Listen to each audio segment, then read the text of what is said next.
வணக்கம்ங்க. நோய்கள் குணப்படுத்தும் சக்தி கொண்ட தெய்வ ஸ்தலம் பற்றி நீங்கள் அறிந்திருக்கிறீர்களா? தமிழ்நாட்டின் மயிலாடுதுறை அருகில் உள்ள புகழ்பெற்ற வைத்தீஸ்வரன் கோவில் இது ஒரு சாதாரண கோயில் அல்ல. இங்கு சிவபெருமான் வைத்தீஸ்வரன் என்ற பெயரில் அருள் பாலிக்கிறார். அதாவது மருத்துவராக இருந்து நோய்களை குணப்படுத்தும் இறைவன். புராணங்களின்படி தேவர்கள் மற்றும் அசுரர்கள் போரில் காயமடைந்த போது சிவபெருமான் தானே வந்து அவர்களை குணப்படுத்தினார்.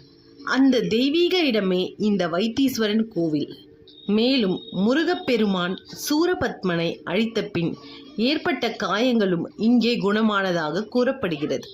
இந்த கோவில் செவ்வாய் கிரகமான ஆங்காரன் தோஷ நிவாரணத்திற்கு மிகவும் பிரசித்தி பெற்றது. திருமண தடை, உடல் நலன், வேலை பிரச்சனை போன்றவை இங்கு வழிபட்டால் தீரும் என்று பக்தர்கள் நம்புகிறார்கள். இங்கு உள்ள சித்தமீர்த்த தீர்த்த குளத்தில் குளித்தால் நோய்கள் நீங்கும் என்பது ஒரு ஆழ்ந்த நம்பிக்கை. நீங்களும் வாழ்க்கையில் சிரமங்களை எதிர்கொண்டால் ஒரு முறை வைத்தீஸ்வரன் கோயிலை தரிசித்து பாருங்கள். நம்பிக்கை இருந்தால் அதிசயம் கண்டிப்பாக நடக்கும்.